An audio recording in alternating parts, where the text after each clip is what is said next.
اليوم أكملت لكم دينكم وأتممت عليكم نعمتي ورضيت لكم الإسلام دينا. بسم الله الحمد لله كفى وسلام على عباده الذين اصطفى. أما بعد، قال الله عز وجل: فأعوذ بالله من الشيطان الرجيم. بسم الله الرحمن الرحيم. يا أيها الذين آمنوا لا تحلوا شعائر الله ولا الشهر الحرام ولا الهدي ولا القلائد ولا آمين البيت الحرام يبتغون فضلا من ربهم ورضوانا وإذا حللتم فاصطادوا ولا يجرمنكم شنآن قوم أن صدوكم عن المسجد الحرام أن تعتدوا وتعاونوا على البر والتقوى ولا تعاونوا على الإثم والعدوان واتقوا الله ان اللہ شدید العقاب. صدق اللہ العظیم. معزز سامعین اور عزیز بھائیو، آج سورۃ المائدہ کی ہم تفسیر سن رہے ہیں. مائدہ دراصل دسترخوان کو کہا جاتا ہے، اور اس میں بنی اسرائیل پر اللہ کی طرف سے ایک دسترخوان کی عظیم تفصیل جو ہے اللہ تبارک و تعالیٰ نے ذکر فرمائی ہے. اس صورت میں بنیادی طور پر بنی اسرائیل کا تذکرہ اور پھر مسلمانوں پر جو احکام اللہ تبارک و تعالیٰ نے سنائے ہیں اس کی کچھ تفصیل ہے. پہلا تو اللہ تبارک و تعالیٰ نے فرمایا: اے ایمان والو، اللہ کی جو نشانیاں ہیں اس کی بے عزتی مت کرو، نہ ہی حرام مہینوں کی بے عزتی کریں. اللہ کی نشانیاں جیسے کعبۃ اللہ ہے، صفا و مروہ ہے، بہت ساری اللہ کی نشانیاں ہیں، اس کی بے عزتی اور بے ادبی نہیں ہونا چاہیے. یہ حکم ہے اللہ کی طرف سے. اسی وجہ سے اکثر کعبۃ اللہ کی طرف پیر کرنے پر، کعبۃ اللہ کی طرف تھوکنے پر، حضور صلی اللہ علیہ وسلم نے یہاں تک بیت اللہ کی طرف پیشاب اور پاخانہ کرنے پر اس کی طرف منہ کرنے اور پیٹ کرنے سے منع کیا ہے.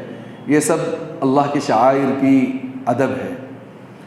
دوسرا، اللہ تبارک تعالیٰ نے فرمایا کہ شہر حرام جو ہے باعزت 4 مہینے ہیں، ان چاروں مہینوں کی جو ہے قدر ہونی چاہیے. یہ دراصل ہمارے درمیان ایک چیز ختم ہو چکی ہے کہ وہ مہینے کب آتے ہیں کب گزر جاتے ہیں پتہ بھی نہیں ہے. رمضان کا مہینہ آیا تو محسوس ہو رہا ہے اس کے انوار و برکات، اور انسان جو ہے اس کی جو ہے مکمل طور سے حصول کی کوشش کر رہا ہے. مگر اللہ تبارک و تعالیٰ نے رمضان کو چھوڑ کر 4 مہینے جو ارشاد فرمائے ہیں، ان 4 مہینوں کی قدر کرنا ہے، اور اس کے اندر کوئی ایسا کام نہ ہو جس سے اللہ تبارک و تعالیٰ کے حرام کردہ چیزیں اس کی جو ہے ہم پاسبانی نہ کر سکیں اور اس کی بے ادبی کریں. اس سے اللہ تبارک و تعالیٰ نے روکا ہے.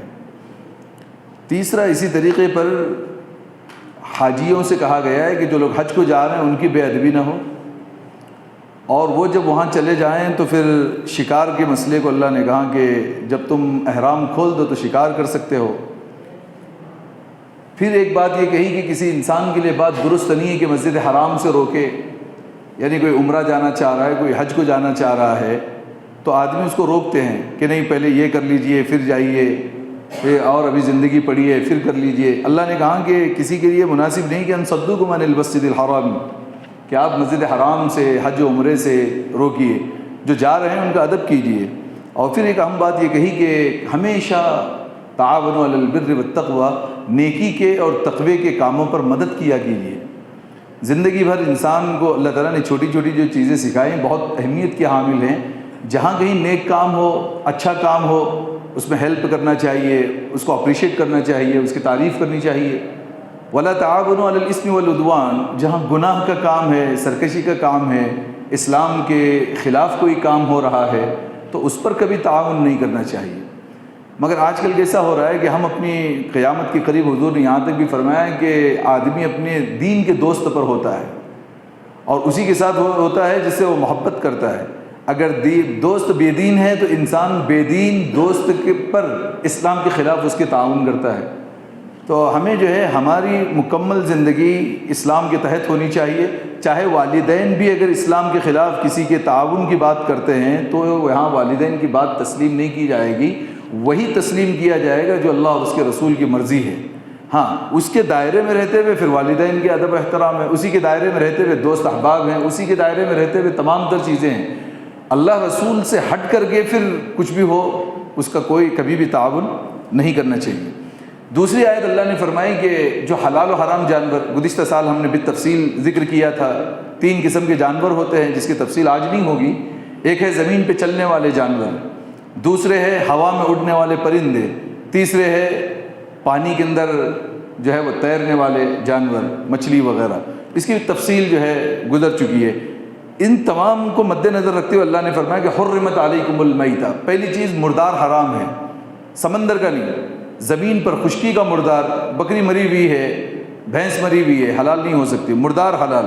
والدم، خون حرام، چاہے انسان کا خون ہو چاہے جانور کا خون ہو، خون ناپاک ہے جب تک وہ باڈی میں ہے، اس کی حیثیت پاک کی ہے، وہ باڈی سے باہر نکل گیا اس کی حیثیت ناپاک کی ہے۔ حتیٰ کہ اگر کوئی وضو والا بندہ ہے، پھوڑا پھنسی ہے اور پھوٹ کر کے اس کے جسم سے اتنا نکل گیا کہ وہ جگہ چھوڑتا ہے خون، تو وہ انسان کا وضو ٹوٹ جائے گا، خون ناپاک۔ ولحم الخنزیر، سور کا گوشت حرام ہے۔ سور ایک ایسی چیز ہے کہ وہ ٹاپ ٹو باٹم ٹوٹلی حرام ہے، بلکہ دیکھیے کتا حرام ہے مگر کچھ چیزوں سے فائدہ اٹھایا جا سکتا ہے، گدھا حرام ہے، اس کی کچھ چیزوں سے فائدہ اٹھایا جا سکتا ہے، مگر سور ایک ایسی چیز ہے اس سے کسی بھی طریقے، نہ اس کی چمڑی سے فائدہ اٹھایا جا سکتا ہے، نہ اس کے بال کھال سے اٹھایا جا سکتا ہے، نہ اس کے گوشت پوست سے اٹھایا جا سکتا ہے، کسی بھی طریقے پر سور کو جو ہے اسلام نے، اور بار بار اللہ تبارک و تعالیٰ نے جو ہے اس کی حرمت کو بیان کیا کہ خنزیر حرام۔ حضرت عیسیٰ علیہ السلام جب اخیر دور میں آئیں گے، اپنے 45 سالہ دور میں 2 کام بڑی پابندی سے کریں گے آتے ہی۔ پہلا کام یہودیوں کا خاتمہ ہوگا دنیا سے، دوسرا کام سور کو پوری دنیا سے نیست نابود اور ختم کریں گے۔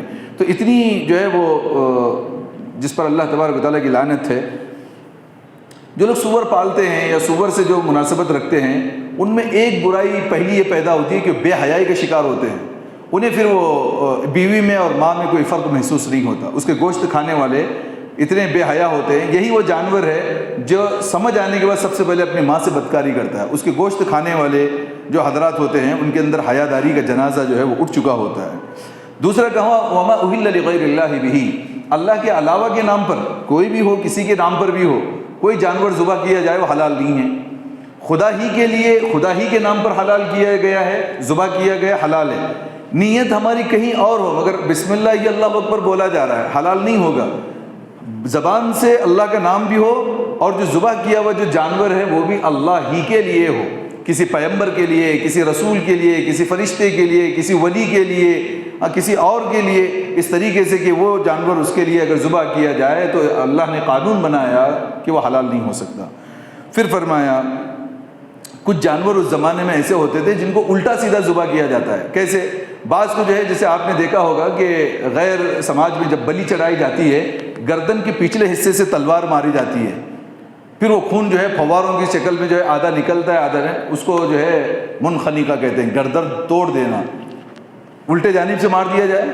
دوسرے نطیحہ، اور یہ ہوتا ہے کہ آج کل شوق دیا جاتا ہے، اس زمانے میں پتھر مارے جاتے تھے دماغ پر اور جانور جو ہے بے ہوش ہو کے اندر ہی اندر خون اس کا جو ہے خون نکلتا نہیں اور آدمی مرتا ہے۔ والمتردیہ، کسی اونچی جگہ سے جو ہے جانور کو دھکے دے کے گرایا جاتا تھا اور الٹ پلٹ ہوتے ہوتے اس طریقے سے نیچے پڑتا کہ وہ جانور مر جاتا۔ تو یہ نازیبا حرکتیں اسلام نے منع کر دی۔ اب اس کو کہا گیا ہے کہ اس کو باندھ دیا جائے، قبلہ رخ لٹایا جائے، اس کے سامنے جو ہے وہ چاقو تیز نہ کی جائے، اس کو پانی پلایا جائے۔ ایک جانور ہے تو دوسرے جانور کو اس کے سامنے ذبح نہ کیا جائے، جب تک خون کی تمام رگیں کٹ نہ جائیں، خون مکمل بہہ نہ جائے، تب تک اس کی چمڑی ادھیڑی نہ جائے۔ یہ پورے قانون حضور صلی اللہ علیہ وسلم نے اور قرآن نے ہمیں بتایا۔ اور پھر یہ کہا کہ اس آیت کے آخر میں ایک بہت اہم بات بتائیے، حلال و حرام چیزیں بتانے کے بعد کہا الیوم اکملت لکم دینکم۔ یہ قرآن کریم کی آخری دنوں کی جب حضور دنیا سے الوداع ہو رہے ہیں اس وقت میں چند آیات نازل ہوئی۔ ایک آیت تو وہ گزری سورۃ البقرہ میں واتقوا یوما ترجعون فیہ الی اللہ، دوسری ایک آیت ہے الیوم اکملت لکم دینکم۔ آج اللہ کہہ رہے ہیں کہ میں نے تم پر تمہارا دین کمپلیٹ کر دیا۔ دین کمپلیٹ ہونے کا مطلب جتنی ضرورت کا دین ایک انسان کو پیدا ہونے سے لے کے اس کو قبرستان میں لے جائے جانے تک جہاں جہاں ضرورت ہے، عبادات کا دین، معاملات کا دین، وراثت کا دین، جو کچھ ہم قرآن میں پڑھ رہے ہیں ٹوٹل اللہ نے خود بیان کر دیا ہے، اور اس کی تشریح میں، اس کی تفسیر میں، اس کی توضیح میں، اس کی تعویل میں، اس کی تدبیر میں، اس کی تفکیر میں حضور صلی اللہ علیہ وسلم کی ذات اقدس کافی ہے، انہوں نے وہ تمام چیزیں ہمارے سامنے ذکر فرما دی ہیں۔ اب اگر کوئی مسئلہ آ بھی جاتا ہے وہ اصول کا نہیں ہوگا، بنیاد جس پر اسلام کی بیس ہے وہ کوئی مسئلہ ایسا نہیں، ورنہ قرآن جھوٹا ہوگا۔ قرآن کہہ رہا ہے الیوم اکملت لکم دینکم، آج ہم نے آپ پر آپ کا دین مکمل کر دیا، واتممت علیکم نعمتی، اور جو نعمت اسلام مجھے تمہیں دینی تھی وہ میں نے دے دی، اللہ کہہ رہے ہیں۔ اور کہا کہ ورضیت لکم الاسلام دینا، اور دین اسلام کی وجہ سے جو دین بنا کے ہم نے تمہیں دیا ہے اس سے میں خوش ہو گیا۔ یعنی تمام چیزیں اللہ تبارک و تعالیٰ نے اتار دی۔ اب اگر کوئی مسئلہ ہوگا تو فروعی مسئلہ ہوگا، چھوٹا موٹا مسئلہ ہوگا، اس کے اندر اختلافات بھی ہو سکتے ہیں، رائے بھی بدل جا سکتی ہے، کچھ رائے آپ کی ہو سکتی ہے، کسی کی اور ہو سکتی ہے، ضروری نہیں کہ سبوں کو ایک ہی رائے پر جو ہے زبردستی جمع کیا جائے۔ جو چیز بیسک سے ہیں، سمپل میں سمجھا رہا ہوں میں آپ کو، جو چیز بیسک سے ہیں، قرآن بیس، حدیث بیس، صحابہ کرام کی زندگیاں بیسک ہیں ہمارے لیے، اس میں ہے، اس میں پھر کوئی چون چرا نہیں، اس کو آنکھ بند کر کے تسلیم کیے جانا ہے۔ اس سے ہٹ کر کے کئی چیزیں ہیں اب زبردستی مانو ہی اور وہ کرو ہی، ایسا نہیں ہے۔ دین کمپلیٹ ہو گیا رسول اللہ صلی اللہ علیہ وسلم کی ذات مبارک پر، اب کوئی نیا دین نہیں آئے گا، قیامت تک وہی دین چلے گا، ہر ایک کو وہی اسی کو فالو کرنا پڑے گا۔ جو اس سے ہٹ کر کے کچھ کرے گا تو وہ بے دین ہوگا، اسی پلیٹ فارم پہ رہے گا وہ دیندار بنے گا۔ سمپل سے جو ہے اللہ تبارک و تعالیٰ نے سمجھا ہے۔ اب ایک مسئلہ آخر میں کہا کہ فَمَنِ اضْطُرَّ فی مخمصۃ غیر متجانف لإثم فإن اللہ غفور رحیم۔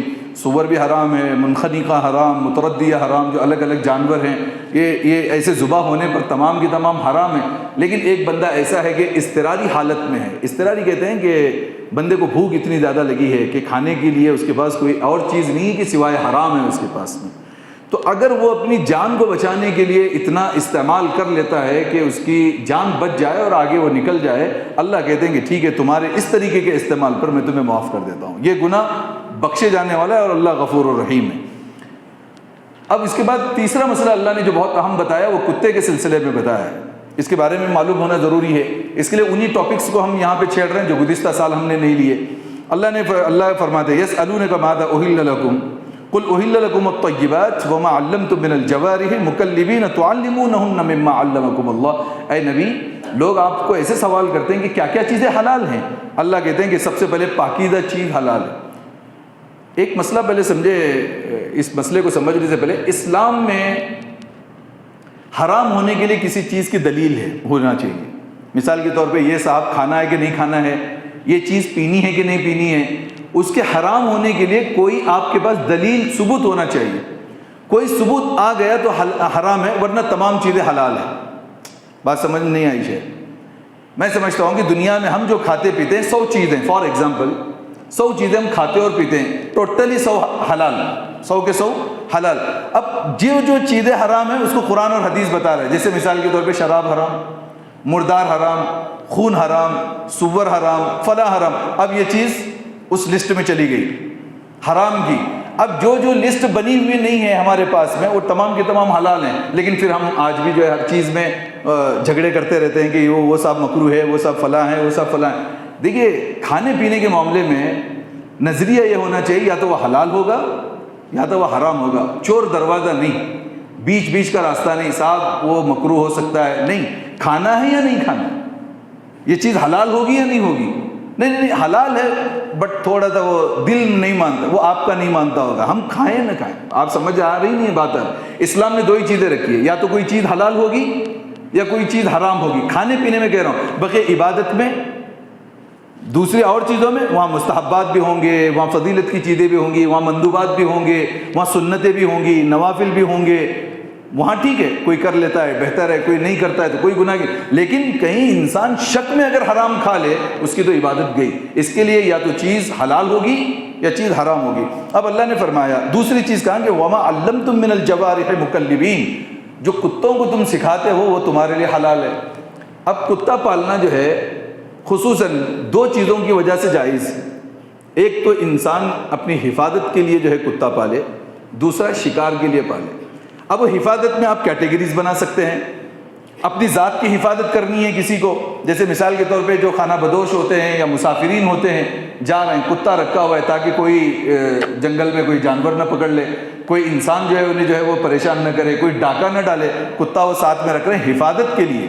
ٹھیک ہے, گھر کی حفاظت کے لیے آدمی جو اکثر گھر میں نہیں ہوتا, گھر کے اندر ساز و سامان ہے اور چوروں کا ڈر ہے, آدمی گھر کی حفاظت کے لیے کتا پال سکتا ہے. اسی طریقے پر کھیت ہے, کھیت کے اندر جو ہے بہت سارے دوسرے جانور رات میں آ کے فصل کو برباد کرتے ہیں, یا دن میں کوئی اور چیزیں اس طریقے سے آتی ہیں, کتا بھونکتا ہے تو جس کی وجہ سے کھیت کی حفاظت ہو سکتی ہے. تو ویسے کئی حفاظتیں ہو سکتی ہیں جس کے لیے انسان کتا پال سکتا ہے.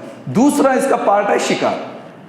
شکار کے لیے اللہ تعالیٰ نے کہا کہ وَمَا عَلَّمْتُمْ, ضرور یہ ہے کہ اس کو سکھایا گیا ہو, سدھائے گئے کتے جس کو کہتے ہیں کہ جس کی ٹریننگ ہو چکی ہو. اب ٹریننگ 3 قسم کی ہوگی. کتے کو ہم نے لایا, اس کو تیار کر, پہلی مرتبہ اس کا شکار اس کو دیا جائے, 2 بار دیا جائے, 3 بار دیا جائے. اب وہ اس کو یقین ہوگا کہ میرا مالک جب بھی میں شکار کرتا ہوں تو میرا حصہ اس میں لگتا ہے, تو وہ کبھی وہ والے دانت نہیں گھسائے گا جو دانت اس کے لیے لعاب ٹپکانے کے جو حرام کے ہوتے ہیں کتے کے. وہ پھر سامنے کے دانتوں سے شکار کرے گا, اپنے مالک کو لا کے دے گا. سمجھ رہے نہیں سمجھ رہے ہیں؟ اس میں دوسری شرط یہ ہے کہ جب ہم کتے کو بھیج دیں کسی شکار پر تو بسم اللہ ہوئی اللہ اکبر کہنا ضروری ہے کہ ہم نے بھیجا تو بسم اللہ پڑھ گیا. اگر وہ جانور مر بھی جاتا ہے تو بھی حلال ہے, مر بھی گیا, جا کے پکڑا اس نے کسی چیز کو, مگر وہ گھسیٹ پھسیٹ کے اندر مر گیا, مگر آپ نے اللہ اکبر کتے پہ پڑھا تھا, وہ جانور حلال ہو گیا. اسی طریقے پر آپ چیل پال سکتے ہیں, عقاب پال سکتے ہیں. یہ پرندے ہیں جو اور چیزیں جو ہے وہ شکار کر کے لاتے ہیں, اس کی بھی اجازت دی گئی ہے, اس کے بھی طریقہ کار ہیں کہ جب اڑنے والے جانور اگر آپ رکھنا چاہتے ہیں تو وہ بیچ سے بلائے جائے تو واپس آ جائے, وہ آتے ہیں. اگر آپ نے اس کو بیچ سے بلا دیا, شکار کو منع کر دیا تو آ جاتے ہیں. وجہ اس کی یہ کہ واپس آنے میں وہ اپنی ذات کا ان کا فائدہ نہیں ہوتا. اگر انہیں کھانا ہو تو پھر مالک کی بات نہیں سنیں گے, جا کے شکار کو پکڑیں گے. تو کتے ہو یا دوسرے طریقے پہ اگر آپ شکار کروانا چاہیں تو آپ جو ہے وہ کتے کو رکھ سکتے ہیں, مگر شوقیہ پالنا حرام ہے. بہت سارے آج کل دیکھیے گاڑیوں میں لے کے گھوم رہے ہیں گھروں کے اندر. اس کے بارے میں حضور صلی اللہ علیہ وسلم نے سخت تاکید یہ فرمائی کہ جس گھر کے اندر کلب ولا سور, 2 چیزیں, تصویریں ہوتی ہیں بہت ساری. پہلے زمانے میں بھی اپنے مورتیاں اور تصویریں رکھی جاتی تھی, وہی چلتے چلتے تو یہاں تک آ کر کے ہم لوگوں نے بھی جو ہے وہ شرک کی طرف نکل گئے کہ ہمارے باپ کی طرف سے دادا کی جو ہے وہ تصویر ہے, وہ ہمارے فلاں بزرگ کی تصویر ہے. تصویر کے ذریعے سے انسان دھیرے دھیرے شرک کی طرف جاتا ہے. اور کتا ایک ایسا جو ہے وہ جانور ہے جس کے ہوتے ہوئے فرشتے گھر کے اندر داخل نہیں ہوتے. اللہ کے نبی نے فرمایا جس گھر میں تصویر ہے یا جس گھر میں کتا ہے اس گھر میں رحمت کے فرشتے داخل نہیں ہوتے. منع کیا گیا کہ آپ گھر میں کتے کو پالیں. تو شوقیہ پالنے کے لیے حرام, ضرورت کے پالنے کے لیے, حفاظت کے پالنے کے لیے بالکل پالا جا سکتا ہے. اب مگر اس کے قواعد بھی معلوم ہونے ضروری ہے. کتے کا لعاب حرام ہے. جو کتے کے منہ سے جو رال نکلتا ہے, زبان سے جو تھوک نکلتا ہے, وہ ناپاک ہے. کتا بقیہ باڈی پاک ہے, مگر کتے کا تھوک اس وجہ سے جو ہے وہ ہے کہ حضور صلی اللہ علیہ وسلم نے فرمایا کہ اذا کلب فی اناء احدکم فلیغسلہ 7 مرات او کما قال النبی. جب کتا آپ کے کسی کے برتن میں منہ ڈال دے, چاہے گلی میں گھومنے والا بھی کوئی کتا برتن دھو رہی کوئی خاتون اور آ کے اس میں منہ ڈال دیں, اللہ کے نبی نے فرمایا فلیغسلہ 7 مرات, 7 مرتبہ دھونا ضروری ہے اس کو. جس پلیٹ میں جس برتن میں کتا منہ ڈال دے اس کو 7 ٹائم, 3 مرتبہ تو صابن سے دیا جائے گا اور 4 مرتبہ پانی سے, 7 مرتبہ دھونے سے ناپاک ہوگا. اس کی ناپاکی اتنی زیادہ اس کے اندر ہوتی ہے, زہر ہوتا ہے, اس کے اندر کیڑے ہوتے ہیں, اور جب تک اس کو اچھی طریقے سے کلین نہ کیا جائے وہی کیڑے وہی جو ہے وہ انسان کی باڈی میں جا سکتے ہیں. اس لیے حضور صلی اللہ علیہ وسلم نے اس کو دور رکھا ہے. اس کے آگے چوتھا مسئلہ, اللہ تبارک تعالیٰ نے فرمایا اے ایمان والو جب تم نماز کے لیے کھڑے ہو, کسی بھی نماز کے لیے تم کھڑے ہو, فاغسلوا وجوہکم, وضو کا طریقہ دکھا, ہاتھ دھو, وایدیکم الی المرافق, کوہنیوں سمیت ہاتھوں کو دھو, چہرے کا مسح جو ہے سر کا مسح کرو, اور گھٹنوں سے جو ٹخنوں سمیت جو ہے اپنے پیر کو دھو. پھر آگے کہا کہ وَإِن كُنتُمْ جُنُبًا فَطَّهَّرُوا, اگر تم کبھی ناپاک ہو گئے ہو تو پاک ہو جاؤ. اگر تم سفر پر ہو, اگر تم بیمار ہو, پانی ہے مگر سر میں زخم ہو گیا ہے کہ اگر اس میں نہائے گا ناپاکی میں, ٹھنڈی اتنی زیادہ ہے, کشمیر جیسے علاقے میں پہنچ گیا کوئی بندہ اور ناپاک ہو گیا ہے. اب اگر وہ اس کے پاس گرم پانی کا کوئی ارینجمنٹ نہیں ہے, اگر وہ ٹھنڈے پانی سے جو -ڈگری کے اندر جا رہا ہے اور وہاں کوئی بندہ اگر یہاں کا گیا اور وہ نہا لے تو لازماً اس کو ہاسپٹل پہنچانا پڑے گا. اللہ نے دونوں باتیں, اگر تم بیمار ہو پانی سے نہا نہیں سکتے, یا تم حالت سفر میں ہو, اور دوسری صورت یہ کہ تمہارے پاس ٹوائلٹ کے لیے یا کسی اور ضرورت کے لیے پانی کا انتظام نہ ہو, غسل کے لیے انتظام نہ ہو تو کیا کرو؟ فتیمموا صعیدا طیبا، پاک مٹی سے تیمم کرو۔ اس کا تھوڑا سا میں بیک گراؤنڈ آپ کو بتا دوں ایک آدھا منٹ میں۔ 2 مرتبہ ایسا واقعہ ہوا ہے حضرت عائشہ رضی اللہ عنہا کے کہ حضور صلی اللہ علیہ وسلم کے ساتھ ہی ہمیشہ، حضور صلی اللہ علیہ وسلم باری باری اپنی بیگمات کو سفر میں ہمیشہ رکھا کرتے تھے، صحابہ بھی رکھتے تھے۔ تو جنگ کے لیے صحابہ کرام چلے ہوئے تھے، ایک مرتبہ ہار گما دیا حضرت عائشہ نے، وہ الگ واقعہ ہوا جس میں آپ پر تہمت لگی۔ دوسرا واقعہ یہ ہوا کہ ہار پہنا ہوا تھا اور غلطی سے جو ہے اس کو نکالا اور کہیں گما دیا، اب آ کر کے بتا دیا کہ میرا ہار گم ہو گیا۔ حضور نے کہا صحابہ سے ہار تلاش کریں۔ اب ہار تلاش کرتے کرتے صحابہ ادھر ادھر تھک کے رات وہیں ہو گئی، سو گئے۔ صبح ہوئی تو پانی کا کوئی انتظام نہیں ہے، تلاش کروایا تو پانی کہیں بھی نہیں ملا۔ اب کچھ لوگ آ کر کے حضرت ابوبکر کو تانا دینے لگے، تیری بیٹی کی وجہ سے ہمیشہ ہم کو پریشانی ہوتی ہے، لاسٹ ٹائم بھی یہ ہوا اور اس ٹائم بھی یہ ہو رہا ہے۔ حضرت ابوبکر غصے سے آئے حضرت عائشہ کے پاس۔ اس وقت حضرت عائشہ کے گود مبارک میں رسول اللہ صلی اللہ علیہ وسلم سر مبارک رکھ کر آرام فرما رہے تھے۔ آ کے پیچھے سے اپنی بیٹی کو کچوکا دیا، یعنی غصے میں آئے تھے حضرت ابوبکر، تیری وجہ سے سب لوگوں کو پریشانی میں ڈال دیا، اس ٹائم میں بھی ہار گما دیا، اس ٹائم میں بھی ہار گما دیا۔ تو رونے لگی تو قطرہ جو ہے حضور کے گال پہ گرا تو دیکھا کہ عائشہ رو رہی ہے، مگر وہ بڑے مہربان اور رحیم ذات ہے، حضور پاک صلی اللہ علیہ وسلم کی کبھی تنبیہ نہیں کی اپنی بیگم کو، انتظار کیا۔ اسی درمیان آنن فانن وہی آنا شروع ہو گئی اور یہ آیت اتر گئی کہ گھبرائیے مت، مسلمانوں سے کہا کہ جب تمہیں ایسی ضرورت پیش ہو، ناپاک ہو جاؤ، قضاء حاجت کی ضرورت پیش آ رہی ہے، نماز کا وقت ہو رہا ہے، آپ کے پاس میں پانی نہیں ہے، فتیمموا صعیدا طیبا، پاکیزہ مٹی پہ 2 ہاتھ مارو، چہرے پہ پھیر لو، 2 ہاتھ مارو، دونوں ہاتھوں ختم ہو گئی بات۔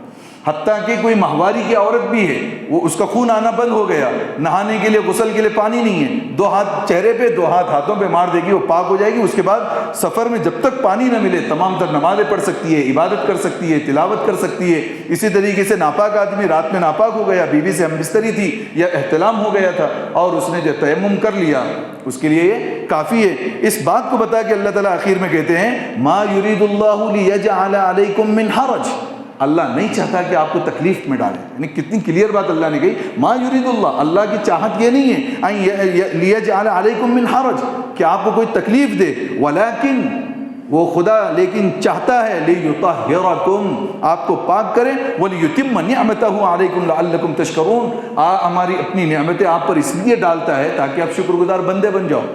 اب دیکھیں کہ اتنی بڑی ناپاکی پر صرف تیمم کر لینے سے پاک ہو جاتا ہے، اور اللہ تعالیٰ جو ہے لوگوں سے تکلیف کو اٹھانا چاہتے ہیں، مگر ہم نے کیا کر دیا ہے، چھوٹے چھوٹے مسائل کے اندر ایسا ٹائٹ کر کے رکھ دیا ہے، ہم لوگوں نے کر دیا ہے، ایسا لگتا ہے کہ دین پہ چلنا بہت مشکل ہو گیا۔ دیکھیے قرآن کا جب مطالعہ کرنا شروع کر دو گے، حدیث کا جب مطالعہ کرنا شروع کر دو گے تو سب لوگوں سے نگاہیں ہٹ جائے گی، اللہ اور اس کے رسول نے جتنا، بلکہ حضور نے فرمایا الدین یسر، دین بہت آسان ہے، اس میں کہیں پر بھی دقت نہیں ہے۔ اور اللہ کہتے ہیں لا یکلف اللہ نفسا الا وسعها، کسی بھی جان کو اس کی کیپیسٹی سے زیادہ اللہ تبارک و تعالیٰ تھکاتے نہیں، تکلیف نہیں دیتے۔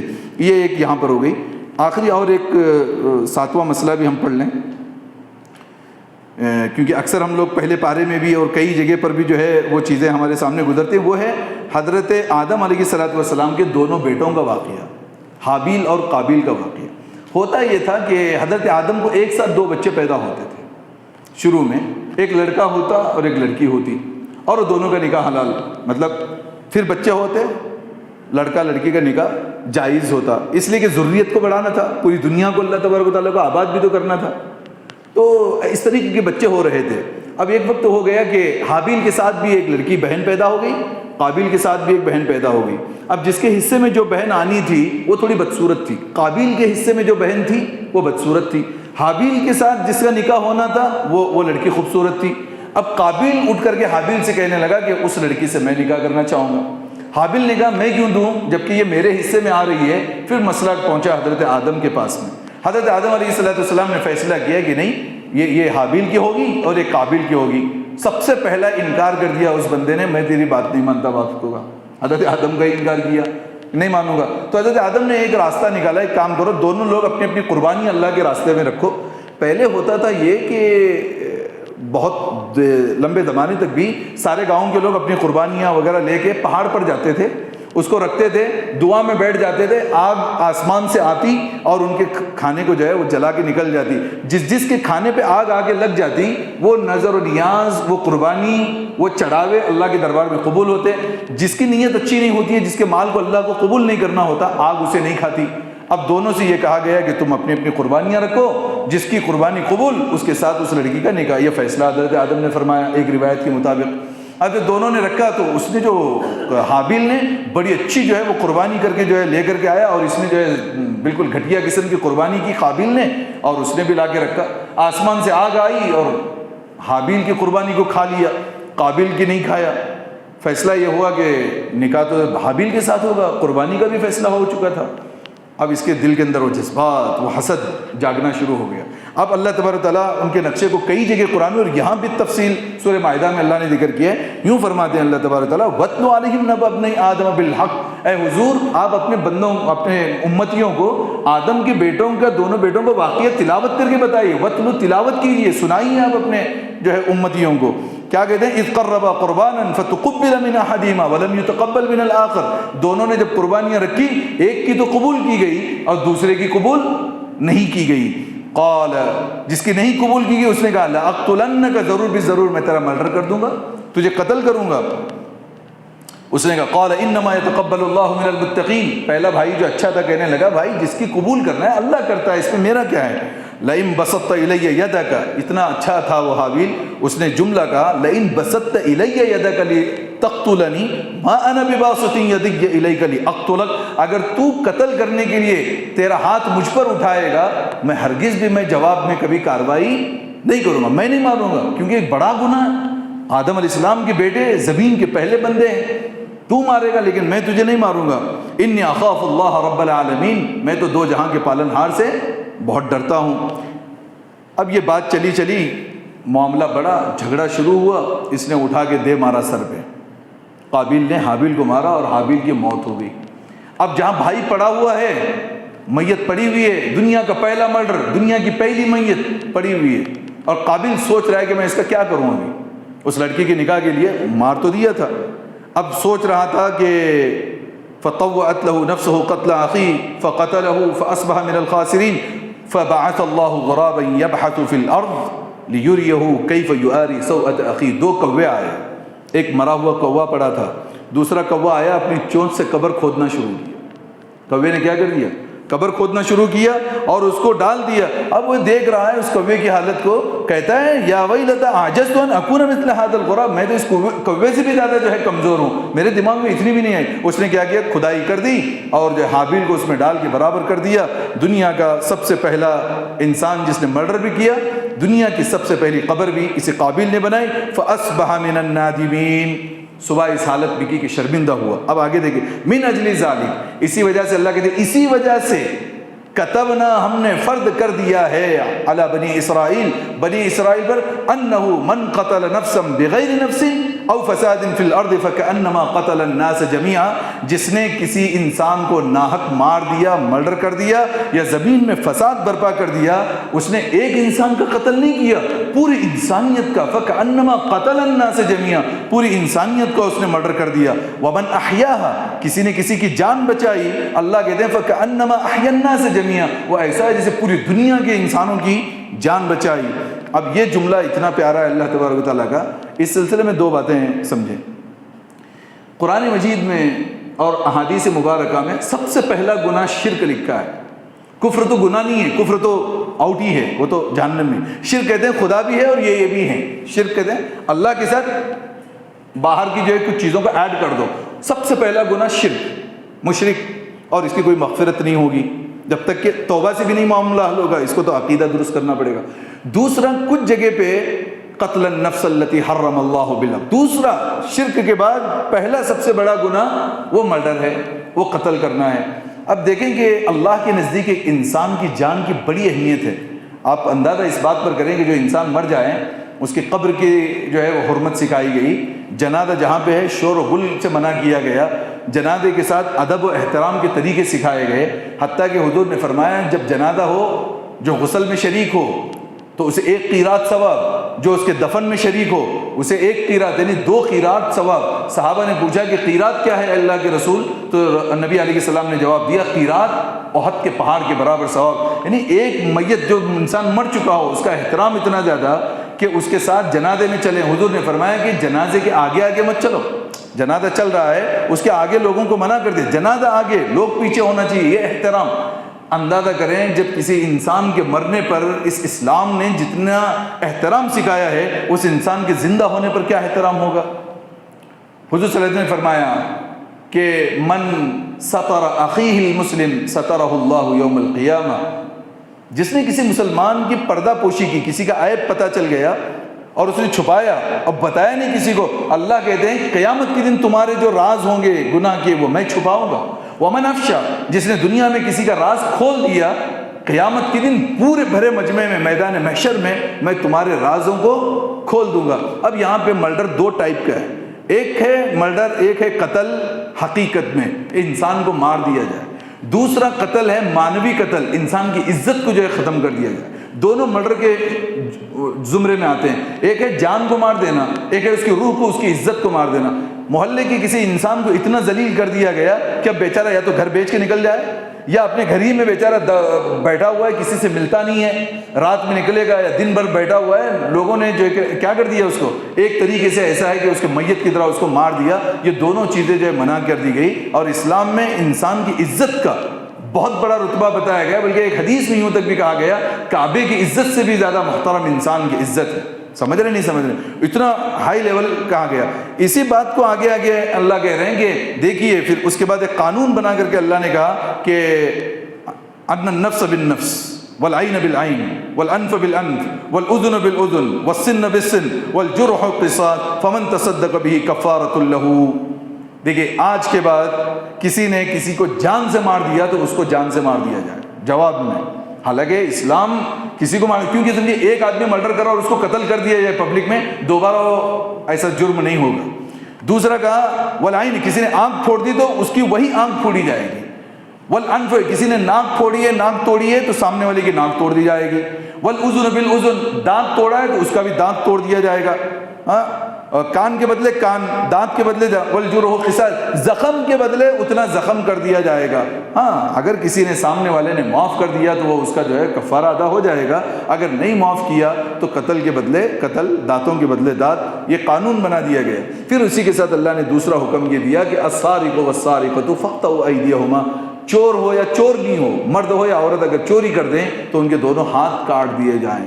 تو دھیرے دھیرے اس طریقے کے اسلام کے حقوق اور احکامات اللہ تبارک تعالیٰ نے دیے تاکہ زمین سے جرم جور ختم ہو۔ بلکہ حضور صلی اللہ علیہ وسلم کی ایک حدیث پہ اپنی بات ختم کرتا ہوں۔ حضور صلی اللہ علیہ وسلم نے فرمایا کہ 2 گناہ، یاد رکھیں اس کو، حضور نے فرمایا کہ 2 گناہ ایسے ہیں، ایک گناہ ظلم جس میں مرڈر آ گیا، کسی کو مارنا توڑنا ظلم، دوسرا رشتہ داری کو توڑنا، بہن کے ساتھ تعلق بند ہے، بھائی کے ساتھ ہے، دوست میں دشمنیاں ہیں، مگر ملنے رہے، ایک ظلم زیادتی کرنے والا تعدی، اور دوسرا حضور نے فرمایا کہ رشتوں کو توڑنے والا، اس کی سزا اللہ دنیا میں ضرور دے گا اور پھر اس کی آخرت کی سزا علیحدہ جمع کر کے رکھی جائے گی۔